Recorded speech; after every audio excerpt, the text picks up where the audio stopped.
you like a Würfel Reviews logo? If you do, then you might want to buy a t-shirt with the channel's logo. Just head to geekygoodies.com/würfelreviews and grab a t-shirt for yourself or your friends. By buying Würfel Reviews t-shirts, you are supporting the channel, and I'm thankful for that. And don't forget that you can also support the channel through Patreon. Just head to patreon.com/würfelreviews and choose the reward level that suits you best. Your support means a lot. With enough support, this channel will continue providing you with the content, and you will be able to contribute to that as well. Thank you to everyone who watches and supports the channel. Hello there folks, today we'll take a look at the game called Wanted, Rich or Dead. It's published by Galakta and the designer is Dariusz Kułak. In this game you are in Wild West and you're going to different locations like gunsmith and general store and saloon, and you have shootouts with each other, duels and so on, and you're trying to rob the most money. Let's take a look at how the game works. So first I want to mention that this is not a usual setup. So these locations are on stands, but just to show you the overview of the game, I put them that way. Here we have a stack of money. So basically the game goes until this stack of money is gone, and then whoever has the most money, which are points, will be the winner of the game. Each one of you will have a deck of cards, and these cards are a bit different, at least the powers underneath are different for each deck. And you will use those cards to go to different locations and drop the money. Here are your characters as well, and this is the simultaneous action selection game, where you have all your cards in your hand. And then you will choose one card. For example, I want to go to Saloon, I will choose this card. I'll put it face down, of course, secretly, and everyone else will choose a card, and so on. And then we will all reveal those cards, and we will go to those locations. So, the easiest thing is that if you have gone to different locations than the other players, then you will activate the location's power. So, for example, the gunsmith says that I can steal 3, which means basically I draw 3 equipment, I keep 1 and discard the rest. So these are the equipment cards over here. I'm going to talk about them in a moment. The casino says that I will roll dice and take as many dollars as the dice shows, and it's 1, 2, 3, those dice over here. And those dice are used for the duels as well. Bank says I can take 2 money. General store, I get 1 item and get 1 money. And I get 2 money, and if there are more players over there, then we each get 1 money. No shootouts here. And what that means, so now we go to this thing over here. So if we are all separately, then nothing happens. We get to steal the money, steal the items, whatever. We get all that done. But if at least 2 or maybe 3 or 4 players are all the same location, then there will be a shootout, like a duel or something like that. And that means that these cards are already played as locations. You will as well use the cards. You will choose a card, and now the lower part of the card will be used for the shootouts, for the duels, and so on. You will, for example, choose one of those cards, play them face down, and all the other players that are in this shootout will choose the card as well. Let's say something like that. Then you will reveal and start shooting. So for example, with this one it says a die plus 3. So I will roll a die. So for the red player, roll a die, 3 plus 3, my gun power is 6. Now also, this is my bag over here. As I take money, I will fill up my bag like that. And the bullets that are showing over here is my firepower, like extra bonus firepower. So right now it's 1. It doesn't mean like 1 plus 1. It just it shows that it's still 1. If I cover, it's still 1. If I have nothing covered, then it's 2. So I get, let's say, right now a total is 8 for me. For that person over here, for the yellow player, it says a die plus 1 for each used card in front of you, excluding this card. So whenever you play cards, and then they tell you, whenever you play cards in front of you, they stay in front of you until you play your last card from the hands. Then all the cards will be returned, the last card will stay, and all the cards will turn back into your hands, and you can use them again. So the more you go into the rounds, the less options you will have until you will reset. But let's say you compare the firepower, you did all of that, and you compare the firepower, and whoever won the duel or a shootout will get to use the power and the other player will just do nothing. So if I have won the shootout, I will use the casinos, roll the dice and drop that many money. And whenever I take the money, I put it here. So these are the shootouts, and you go to those different locations and you have shootouts, and Saloon is the one which is a little bit different because there are no shootouts, everyone gets some money. And that's basically the whole game. You'll do that until the stack is over, as I told you.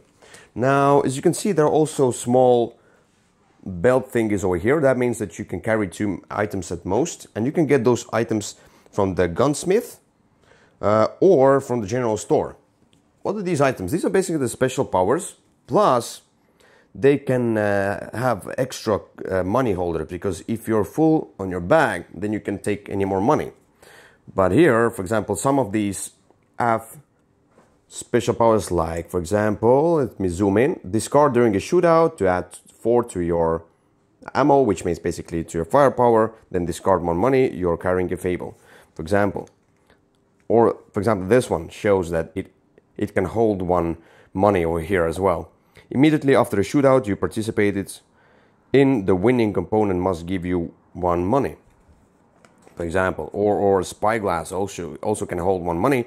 During a shootout, all opponents play and reveal their cards before you play your cards. So spyglass, of course. Give this card to the winning opponent after you face. So some of the cards will travel across the board, across the table to different other players. And there are all the different cards, and they will spice up the game somewhat. So, and yeah, this is how this game works. And let's go to my final thoughts now. So component-wise, I really like the art and the components overall, the shaped meeples and so on, and the stands. The problem I have are those cards. The cards they're glossy and they are rather cheap in my opinion. They're thin and they bend. Because you hold the cards in your hand as well, and I think they should have done a little bit more job on the production of the cards. But that's a minor thing. It's a fast-paced, maybe I think for kind of a fast-paced, and I will call it rather like a not a Euro-y, but kind of Euro-y party-ish game. Then I think it's fine still. So the components are fine. Now if we go into the game itself, as I told you, it's fast-paced. It's nice. It's better with more players, definitely, because there's more chaos. And I know, you probably know, and some of you know, that I really like a simultaneous action selection, and I like outguessing and outsmarting opponents and selecting roles and such. Then you reveal and surprise and something happens, I'm going alone, and this is exciting. And in this game as well, this is kind of exciting, but now there's the problem. So whenever you go somewhere with another player, you have a shootout, and that's really cool. That's what I like. The shootouts here, they are fun, because you will then choose new cards and you will kind of have more game into that. You have the duel, whatever, and then you shoot, and then you use maybe a special item or whatever. Then you see if you have rolled the right dice and so on. So there's game in there. And whoever will go to the location alone, they will just get the action, which is like rob money and get a card, whatever, you know.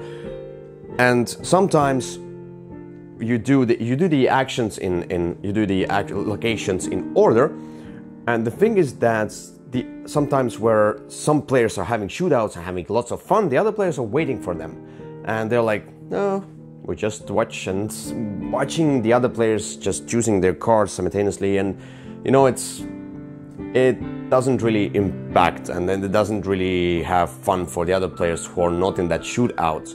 And that's where I think that something should have happened extra in the mechanics in order to complement all the players. Well, some players don't have shootouts, some players have, and so on. I don't know what should have been done, but one part of the game which are shootouts is more fun than the other part of the game where you're going somewhere alone and just choosing a card.